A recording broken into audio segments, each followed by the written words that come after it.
우리 하나님께서 받으신 줄로 믿습니다. 고맙습니다. 감사합니다.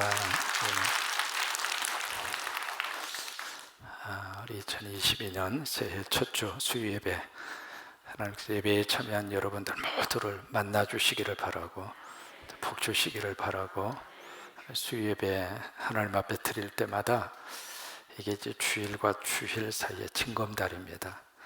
여러분, 징검다리가 놓여져 있어야 잘 건너갈 수 있잖아요. 그래서 이 수요 예배 시간에 특별히 이제 말씀을 가지고 함께 강해를 듣고 말씀을 받으면서 수요 예배 주시는 특별한 은혜가 우리에게 있을 줄로 믿습니다. 하나님은 누구를 찾는가? 신령과 진정으로 예배하는 자를 찾습니다. 왜냐하면 하나님이 뭔가 주고 싶어서 그래요. 우리 부모님들이 자식을 찾을 때는 몇 가지 이유가 있잖아요. 심부름 시키고 싶을 때 찾기도 하지만 뭔가 주고 싶은 게 있는 거예요. 주고 싶을 때 딱 나타나면 주머니에서 꺼내서 주잖아요. 그런 것처럼 이 수요 예배 시간에 하나님께서 주시고자 하는 그 복을 우리 성광의 모든 식구들이 이 수요 예배를 통해서 받게 되기를 바라고, 그렇게 은혜 주시기를 바라고, 그래서 매주 이 수요일날마다 이 예배의 자리를 지킬 수 있도록 건강도 주시고 환경도 만들어 주시고, 또 하나는 예배를 사모하는 마음이 사라지지 않아야 돼. 여러분, 예배 중심으로 살면 인생은 모든 것들이 다 갖추어집니다. 근데 예배를 버리고 살면 뭔가 이룩한 것 같은데 허전해요. 그래서 수요 예배 시간에 앞으로 그런 은혜가 임할 수 있게 되기를 바라고, 같이 한번 고백하십니다. 주여 감사합니다. 주여 고맙습니다. 주여 사랑합니다. 주여 행복합니다.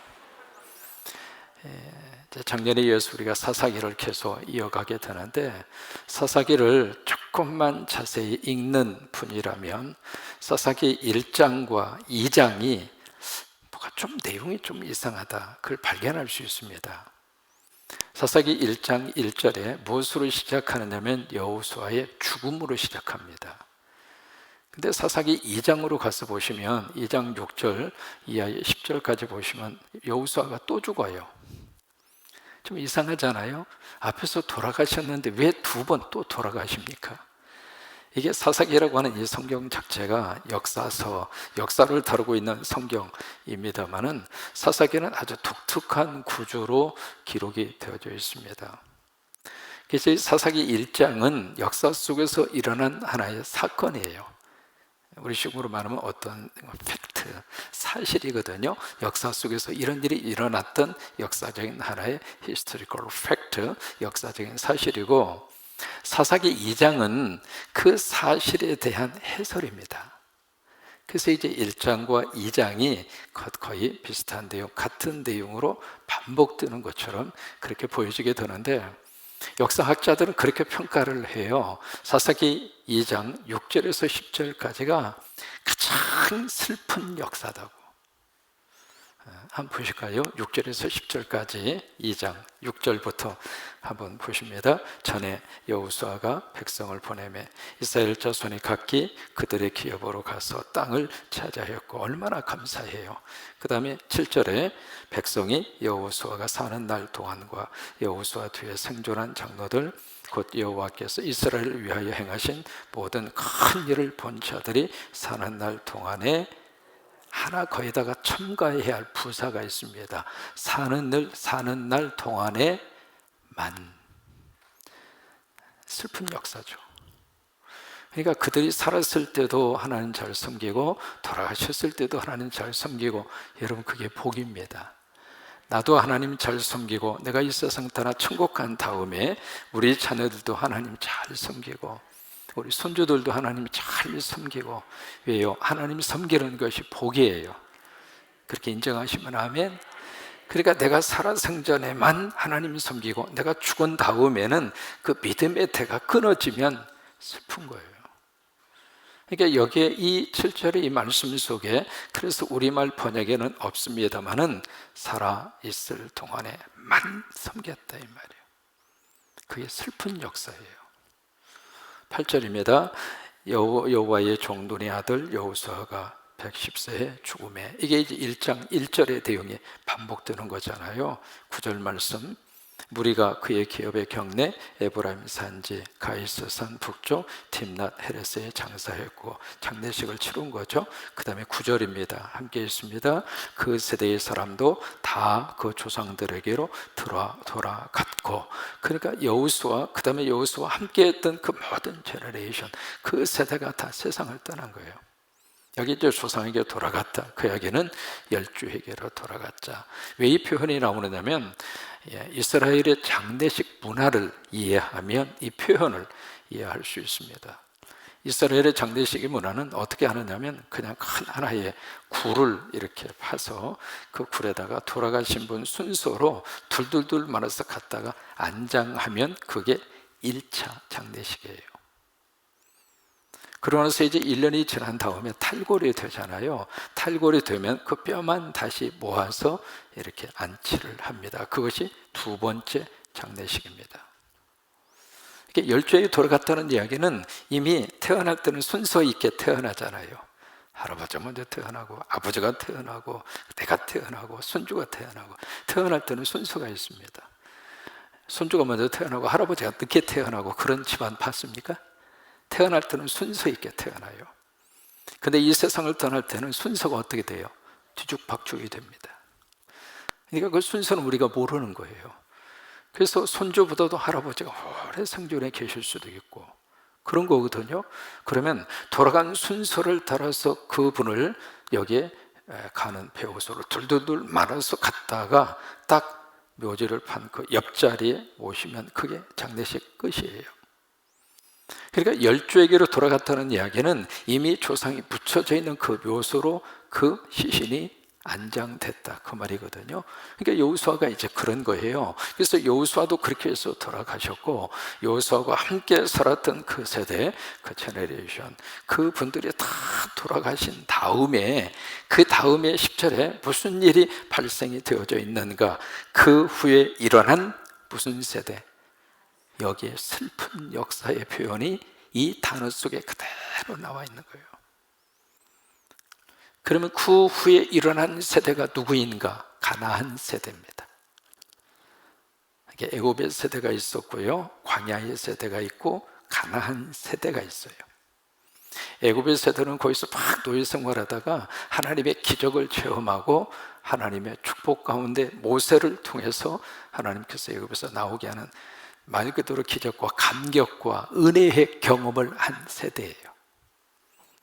광야의 세대는 40년 동안 살면서 매일매일 기적으로 살았어요.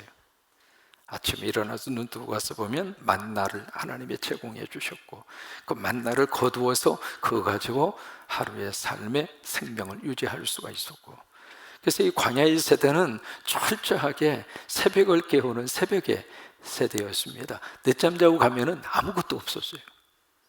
그러니까 40년 동안을 무슨 훈련을 시켰는가? 새벽 기도 훈련을 시킨 거예요. 여러분, 새벽을 지키면 하나님께서 만나를 주세요. 새벽을 지키면 건강에 만나를 주시고, 그리고 하나님의 은혜의 만나를 주시고, 새벽에 영성의 자리를 지켜가면 하나님께서 하루의 삶을 보호해 주세요. 그게 이제 40년 동안 그 경험을 한 세대가 광야 세대입니다. 그 다음에 여기서 그 다음에 일어난 세대는 누구냐면 가나안 세대입니다. 이 가나안 세대가 바로 요단강 건너서 가나안 땅에 들어간 세대거든요. 들어간 세대인데, 이 광야 세대에게 하나님께서 무엇을 요구하셨는가? 두 가지를 요구하십니다. 첫째는 분배한 땅을 차지해라. 다 제비를 뽑아서 각 지파별로 전부 다 분배 작업이 다 끝났거든요. 끝났는데 그것을 하나님이 다 정리하고 들어가서 살아, 그렇게 하신 것이 아니라, 주시긴 하나님이 주셨지만 가서 차지하는 것은 네 몫이라, 이 말이에요. 기도는 우리 몫이에요. 응답은 하나님의 몫이에요. 두 가지 영역이 이렇게 구별이 되어져 있습니다. 약속은 하나님이 주시지만은 그 약속을 가지고 이 땅에서 이루어내도록 내가 해야 할 일이 있습니다. 그러니까 구하고 찾고 두드리는 것은 우리 몫이에요. 필요할 때마다 막 구하고 찾아야 될 곳이 있으면 막 찾아야 되고, 닫힌 문이 있으면은 주님, 우리 자식을 위해서 문 열어주세요. 우리 가정을 위해서 경제적인 문을 열어주세요. 취직의 문도 열어주시고 승진의 문도 열어주시고, 그럼 막 두들겨야 돼요. 노크를 해야 돼요. 그것은 우리가 해야 할 일이거든요. 근데 그 다음에 막 여기 구하는 자에게 주시는 분은 누구냐면 하나님이 주셔요. 막 찾는 사람들에게 찾게 하시는 분은 하나님이셔요. 닫힌 문을 열어주시는 분은 하나님이셔요. 땅을 주신 분은 하나님이신데, 그 땅을 직접적으로 믿음을 가지고 가서 차지할 사람들은 누군가? 가나안 세대예요. 가서 찾아자 이 말이에요. 그 다음에 두 번째는 그들에게 어떤 사명을 줬냐면, 여호와를 중심으로 한 믿음의 공동체를 만들어라. 그게 두 번째 가나안 세대에게 주신 하나님의 임무였습니다. 이것이 그 후에 일어난 세대들이 감당해야 할 그 사명인데, 그 세대가 10절에 보시면은요, 뭐라고 표현되어져 있는가? 참 가슴 아픈 표현이 10절에 기록이 되어져 있습니다. 10절에 보시면은 그 후에 일어난 무슨 세대? 다른 세대입니다. 여기 지금 그 후에 무슨 세대가 일어나야 축복인가? 다음 세대가 일어나야 축복이잖아요. 근데 이 다음 세대가 되지를 못하고 이 세대는 무슨 세대가 됐느냐면 다른 세대가 됐습니다. 다음과 다르는 달라요.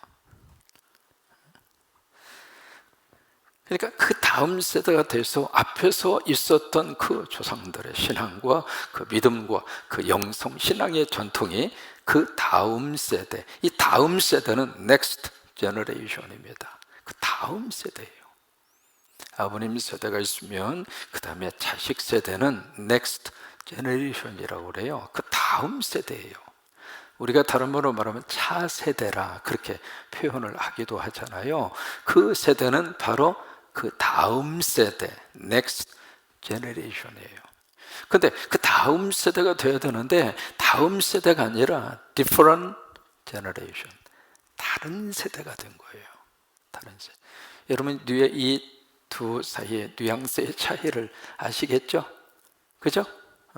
이게 돼야 되는데 이렇게 되어지질 않고 이렇게 돼버린 거예요. 왜 그럴까? 전혀 이 윗세대하고 그 다음 세대가 완전히 틀어진 거예요. 그래서 그 후에 일어난 세대는 바로 다른 세대가 되고 말았습니다. 오늘 우리 성광의 이 믿음의 세대들이 아름답게 다음 세대로 이어지기를 축복합니다.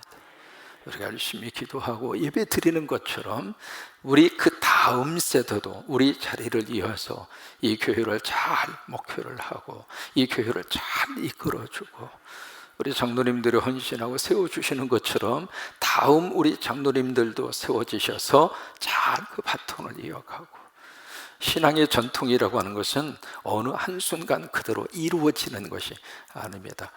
그 위의 세대의 믿음의 전통을 받아서 그 다음 세대가 더 깊이 뿌리를 내리고, 그래서 우리 다음 세대는 우리보다도 더 많은 세계 곳곳에 십자가 세워서 우리 성광교회가 지역사회 안에서도 큰 영향력을 미치는 말 그대로 성광, 거룩한 빛, 그 빛을 이 군산 지역에 그대로 이렇게 비춰주는, 또 군산 지역뿐만이 아닙니다. 우리 한국기독교 장로회 전체 기장 안에서 이름 그대로 성광, 거룩한 빛을 발하는 교회로 하나님은 그렇게 쓰시게 되기를 축복합니다.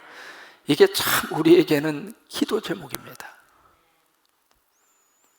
이 사사기를 우리가 쭉 같이 우리가 강의를 들으면서 사사기가 왜 이렇게 됐는가? 이 사사기는 다른 세대들의 이야기입니다. 그 다른 세대가 과연 가나안 땅에 들어가서 어떻게 그들이 삶을 살았는가, 그 문제거든요. 그 문제가 사사기 속에서 쭉 기록이 되어져 있는데 이 사사기를 읽을 때마다 마음이 너무 아픈 거예요. 왜냐하면 이 다른 세대가 보여주고 있는 네 가지의 패턴이 사사기 속에서 계속 반복이 됩니다. 첫째로 그들이 뭘 하는가? 하나님 앞에 죄를 지어요.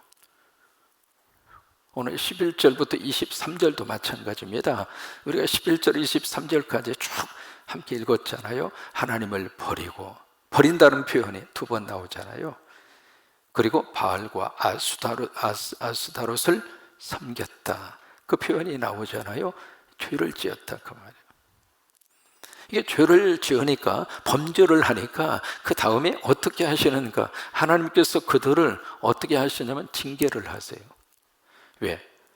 사랑하기 때문에, 친자식이기 때문에 하나님께서 매를 드시는 거죠. 왜? 그 상태로 내버려두면 끝나는 거니까. 그래서 아픈 마음으로 그들에게 매를 대합니다. 그래서 가서 점령하고 빼앗아야 될 그 대적들에게 오히려 뺏기고 점령을 당하고, 그게 바로 뭐냐면 하나님의 징계입니다. 이 하나님의 징계가 있으니까 그 다음에 뭘 하느냐면 이스라엘 백성들이 막 하나님 앞에 크게 울면서 막 회개를 합니다.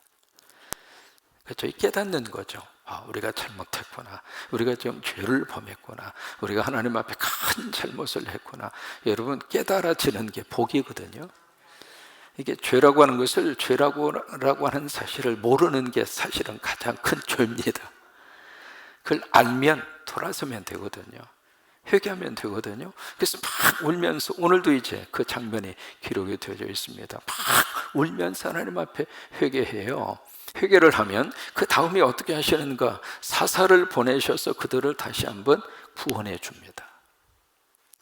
구원을 해 주는데, 그래서 이제 그들이 위기 속에서 대적으로부터 국가가 그 위기 상황을 잘 정리하고 다시 태평성대에 하나님의 구원의 축복으로 쭉 이어지게 되는 거예요. 되어지는데, 이게 어느 정도 세월이 지나가면 다시 잊어버려요. 잊어버리고 이제 또 뭘 할까요? 다시 죄를 지어요. 죄를 짓는데, 이 죄가 오늘 구체적으로 어떤 죄냐면 바알과 아스타롯을 섬겼다, 이 말이에요. 자, 우리 11절을 보실까요? 같이 읽습니다. 이스라엘 자손이 여호와의 목전에 악을 행하여 바알들을 섬기며, 그렇게 표현이 되어져 있잖아요. 그 다음에 13절로 가서 보시면 곧 그들이 여호와를 버리고 바알과 아스타롯을 섬겼으므로. 왜 이런 일들이 지금 벌어지고 있는가? 왜 하나님을 버렸을까? 그게 10절에 보시면 그 이유를 설명하고 있습니다. 10절에 보시면 다른 세대는 여호와를 어떻게 했어요? 알지 못하며, 그 다음에 여호와께서 이스라엘을 위하여 행하신 일도 어떻게 했어요? 알지 못했다. 여기 이제 알지 못했다라고 하는 말을 2번 쓰고 있습니다. 여기서 안다, 알이라고 하는 이 단어가 무엇을 의미하고 있는가? 여기에 지식적 의미에서의 알을 말하는 게 아닙니다. 이스라엘 사람들이 하나님을 지식적으로 몰랐다? 이것은 말이 안 돼요. 태어나는 순간부터 하나님을 섬기는 믿음의 공동체 속에서 태어났어요. 하나님을 모른다? 그건 말이 안 돼요. 하나님을 알아요. 지식적으로는 하나님에 대한 지식을 그들이 가지고 있는 거예요. 그런데 여기서 쓰고 있는 안다라고 하는 이 단어는 지식적 차원에서의 알을 말하는 것이 아니라 경험적 차원에서의 알을 말합니다. 그러니까 하나님을 아는 거하고 하나님을 경험하는 거하고는 달라요. 인정하시나요? 하나님을 머리로 이성적으로 아는 거, 그거요, 교회 나오든 안 나오든 거기에 대한 지식 굉장히 많이 우리가 가질 수 있습니다. 그런데 중요한 것은 그 하나님이 나의 하나님이 되시고, 그 하나님이 나와 함께 하시고, 그 하나님이 나의 아버지가 되신다고 하는 것은 경험하지 않으면 그 하나님에 대한 지식이 가슴에 올 수가 없어요. 그래서 이어령 박사가 그런 고백을 했잖아요. 이성에서 영성까지. 그러니까 머리에서 가슴까지 내려오는데 이어령 박사는 50년 걸렸다고 그러잖아요. 그러니까 지식이 내 삶 속에서 구체적인 경험으로 다가오기까지는 그렇게 오랜 시간이 걸릴 수도 있다고 하는 거예요. 이스라엘 백성들이 하나님을 모르는 건 아닙니다. 지식적으로 분명히 그들이 알고 있는데 실질적으로는 그들이 하나님을 몰라요.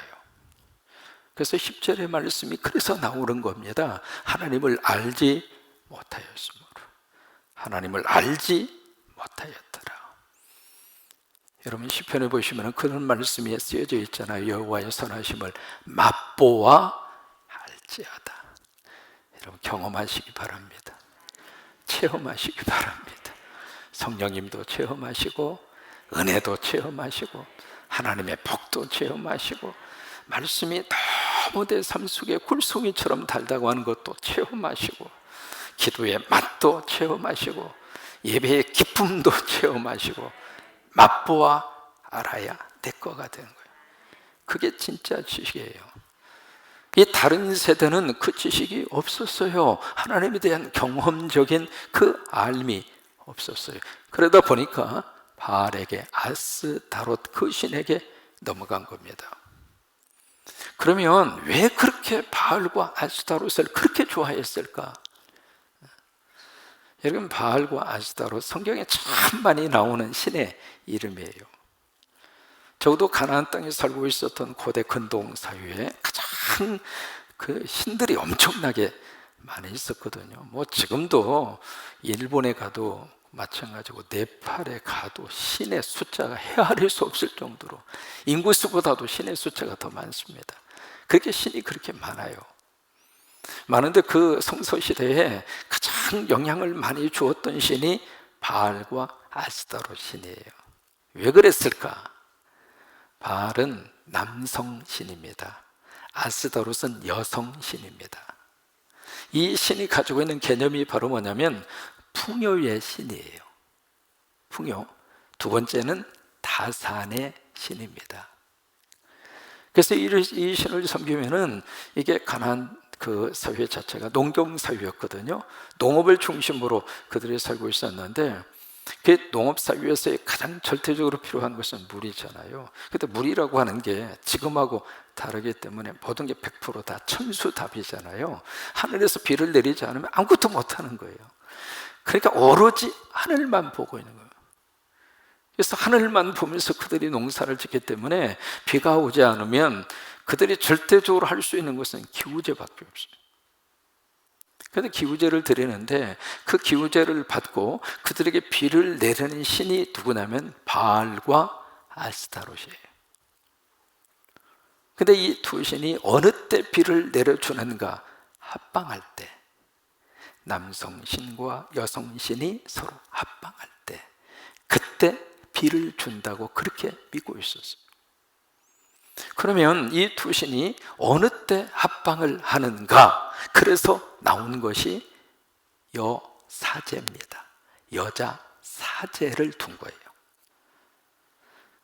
그래서 남성들이 와서 제사를 드리고 기우제를 드리면서 남성들이 종교적인 의식으로 여자 사제, 아스타롯을 상징하는 여자 사제하고 성적인 관계를 맺습니다. 그러면 거기서 신이 감동을 먹고 비를 준다, 이렇게 생각한 겁니다. 여러분, 종교라고 하는 이름으로 이 땅에서 자행되고 있는 일이 숱하게 많습니다. 그런데 사람은 종교성이 들어가면 판단력이 무뎌집니다. 종교라고 하는 이름으로 들어가면 사람은 없던 힘도 생깁니다. 제가 이스라엘에 가서 거기 이제 갈릴리 호수 건너편에 고대 아주 오래전 그쪽이 이제 골란 공원 쪽입니다. 골란 공원 그쪽인데 일부러 그쪽을 찾아갔습니다.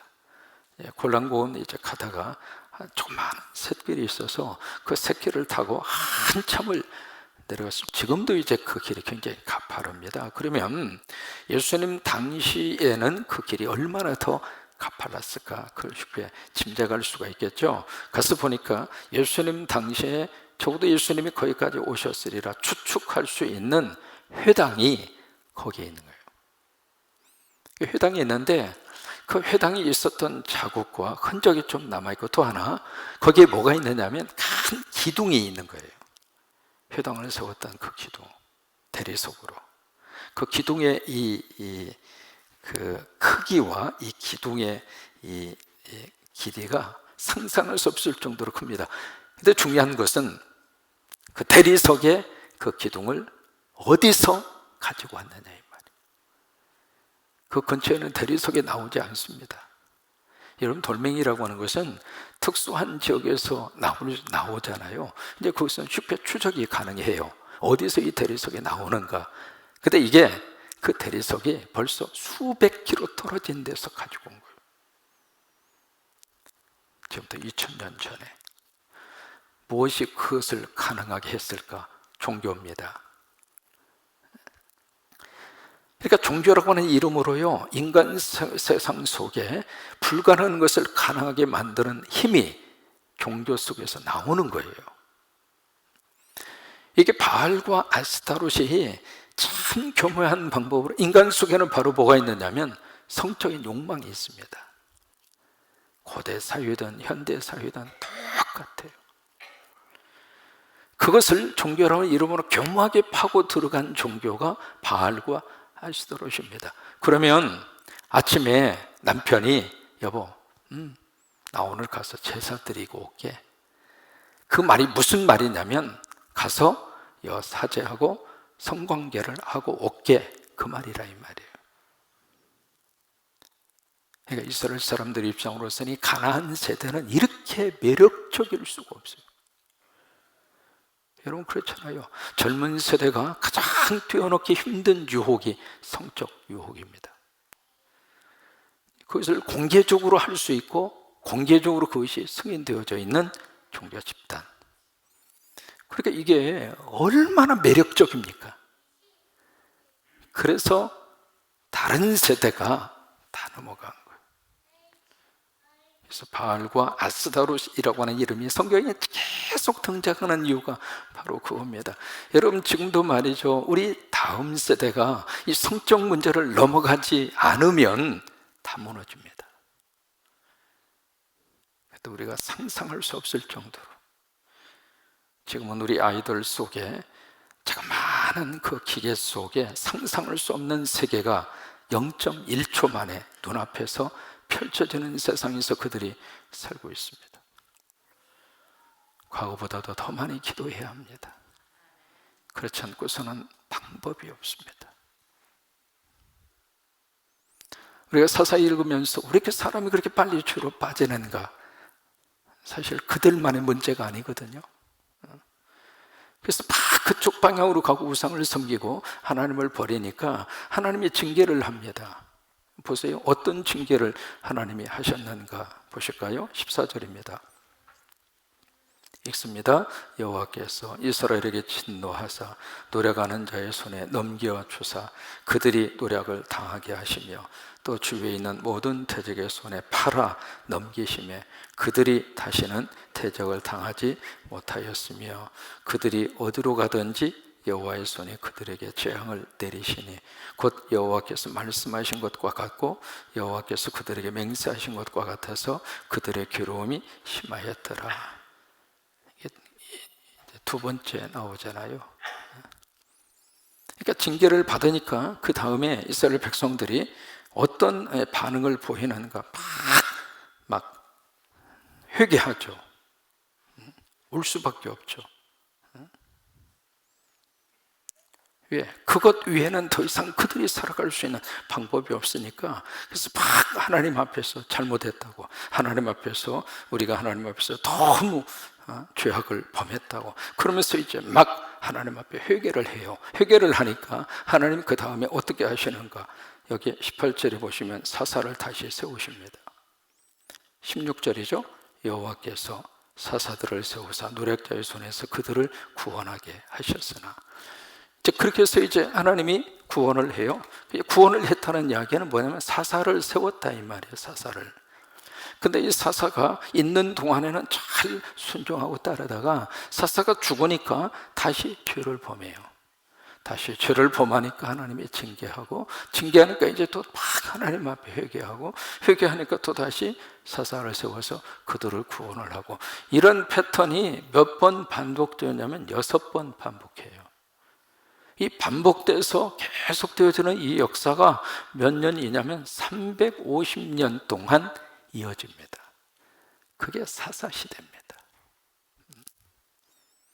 바라기는 우리나라의 역사 속에 이런 사사시대가 반복이 안 되기를 우리 함께 기도합니다. 이 역사가 계속 반복될수록 윤리와 도덕이 참 밑바닥으로 떨어집니다. 엉망진창이 되어버립니다. 단순히 이것이 6번, 7번 반복되는 것으로 끝나지 않고 계속 반복이 되면서, 그래서 사사가 몇 명을 세워내냐면 14명을 하나님이 세워주십니다. 세워주시는데 사사가 진행되고 반복되면 반복될수록 완전히 도덕과 윤리는 땅에 떨어져 버리고, 그래서 사상이 가장 마지막에 왕이 없으므로 백성들이 각기 자기의 소견에 오는 대로 행하였더라. 완전히 이제 4분 5열이 되어버린 거죠. 근데 이제 이런 속에서 우리가 뭘 느낄 수 있느냐면, 참 하나님의 사랑을 우리가 느낄 수 있는 것이 바로 18절이거든요. 18절 같이 있습니다. 여호와께서 그들을 위하여 사사들을 세우실 때에는 그 사사와 함께 하셨고, 그 사사가 사는 날 동안에는 여호와께서 그들을 대적의 손에서 구원하셨사오니, 이는 그들이 대적에게 압박과 괴로움을 받게 함을 받아 슬피 부르짖음으로 여호와께서 뜻을 돌이켰음이거늘. 이게 하나님의 사랑이죠. 끝까지 포기하지 않으시는 하나님. 그러니까 사사들이 살아있는 동안에는 그들이 맘 편하게 살았어요. 사사들이. 우리가 영적으로 말이죠, 우리 신앙생활하는 분들은 3가지의 내 것을 가지고 살아야 복이에요. 첫째로 내 교회가 있어야 복이에요. 내가 섬기고, 내가 가서 예배 드리고, 주일날이 되면 아무 주저하지 않고 갈 수 있는 내 교회, 이 교회가 그런 교회가 되시기를 축복합니다. 언제든지 가고 싶은 교회, 언제든지 그 교회를 딱 생각하면, 그렇지, 거기 가서 예배 드려야지, 조금도 망설이지 않는 그 교회가 내 교회예요. 오래되셨던, 얼마 되지 않으셨던 괜찮아요. 이 교회가 바로 내 교회. 그죠? 내가 섬기고, 그리고 내 자식에게 아빠가, 엄마가 섬겼던 교회다. 그러니 너도 하나님께서 기회 주시면 여기 와서 이 교회에 섬겨라. 그러니까 그런 교회가 있어야 신앙생활이 행복한 거예요. 그러니까 오래됐어도 이 교회가 자꾸 이렇게 마음에 정이 안 가고, 이렇게 딴집처럼 생각이 되면 내 교회가 아직 안 된 거예요. 남의 이웃집 교회처럼 그렇게 느껴지는 거예요. 두 번째로, 내 사명이 있을 때 신앙생활이 행복해요. 그 사명은 위에서 줄 수도 있습니다만, 스스로가 이 교회를 섬기면서 작은 것 하나라도 뭔가 여러분들이 걸쳐 놓으시는 게 축복이에요. 성가대로 걸쳐 놓으시든지, 오늘 우리 슬지가 이제 수요 예배에 걸쳐 놨구만. 잘한 거요. 하나님께서 귀한 생명을 주셔서 지금 참 전도하든지 애를 낳든지, 그러더니 애 낳는 것이 더 빨라졌어. 그래서 이제 귀한 생명까지 하나님이 주셨는데, 이게 뭔가 내 사명의 자리를 딱 걸쳐 놓는 게 좋아요. 청소 사역팀으로 걸쳐 놓으시든지, 아니면 중보기도, 도고기도 사역팀으로 걸쳐 놓으시든지, 구역장으로 걸쳐 놓으시든지, 뭐라도 찾아보면 사역은 얼마든지 내 사역을 내가 하나님으로부터 내가 받아낼 수 있습니다. 세 번째로, 내 목자 의식을 갖는 것이 신앙생활을 행복하게 하는 겁니다. 많은 목자들이 있지만, 많은 목회자들이 있지만은, 여러분 적어도 내가 이 교회를 내 교회로 생각한다면 그 교회 담임 목사가 내 영적인 내 목자예요. 가장 안타까운 것은 몸은 여기다 놓고 생각과 마음을 다른 목사에게 뺏기고 사는 것은 안타까운 거예요. 왜요? 여러분들의 영혼을 위해서 기도하고 영적으로 말씀을 먹이시는 사람은 하나님이 세우신 주의 종이에요. 그걸 먹고 사는 거예요.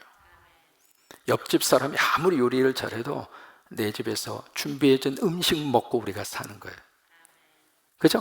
내 집에서 반찬 이렇게 해주면서 반찬이 많든 적든 맛있게 먹고 그게 건강하잖아요. 내 집에서 밥 먹으면서 덜 하는 말이 옆집 아파트가 참 밥이 더 맛있는데, 그러고 있으면 무슨 생각이 들어요?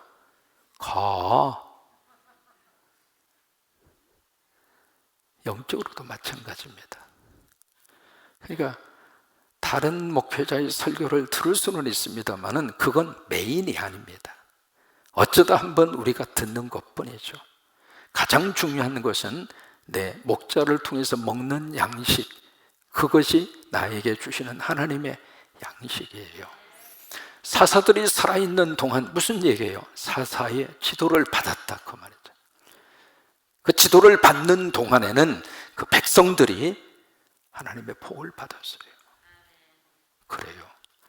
여러분이 한 해를 사는 동안 그런 은혜가 넘치시게 되기를 주의 이름으로 축원합니다. 우리 한국의 윤보선 대통령 기억하시죠?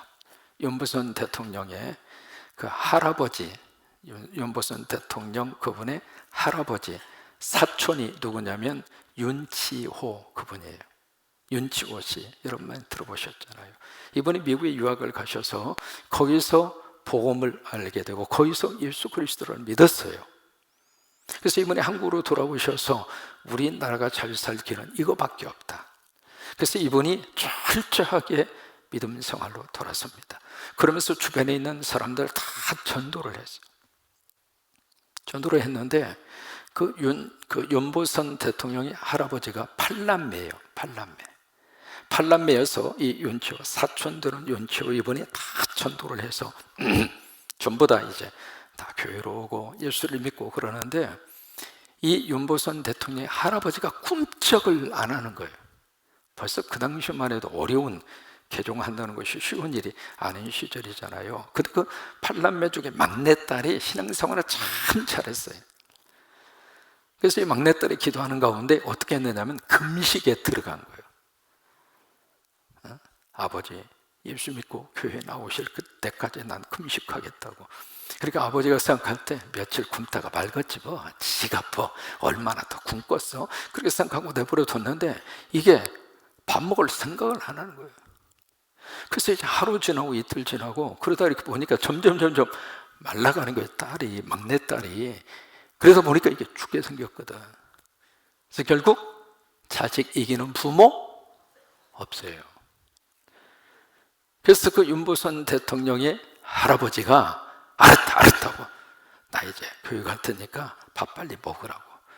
아버지 약속하세요. 약속하면 나 이거 진짜 중단하고 밥 먹겠습니다. 약속할게. 그러니까 빨리 뭐 그 밥이나 먹어. 그래서 이제 그 할아버지가 마지막으로 조상들에게 제사를 드리는 거예요. 토요일 날, 주일 날 교회 가야 되니까. 그래서 마지막 제사를 거판나게 탁 차려놓고, 조상님들 이것이 제가 바치는 마지막 제사상입니다. 시컨 잡수시고 오늘부로 끝입니다. 내가 계속 제사를 드리고 싶은데 이 막내딸이 죽게 생겼으니 애비로서 이걸 어떻게 내버려 둡니까? 그러니 내가 자식 살린 셈 치고 나 교회 나갈 테니까 이제 조상님들 이제 이걸로 끝입니다. 토요일 날 제사상 한번 잘 차려드리고, 그리고 나서 그 다음 날 주일 날 개복동 3-1 군산 성광교회로 온 것이 아니라 그래서 그 할아버지가 신앙생활을 한 거예요. 그 후손들이 한국 역사 속에서 큰 일을 감당합니다. 서울대 총장도 나왔고 농림부 장관도 나왔고 대통령도 배출을 했고, 한국 역사 속에서 명예와 재물을 3대 이상 지속적으로 이어간 세대가 딱 3가정입니다.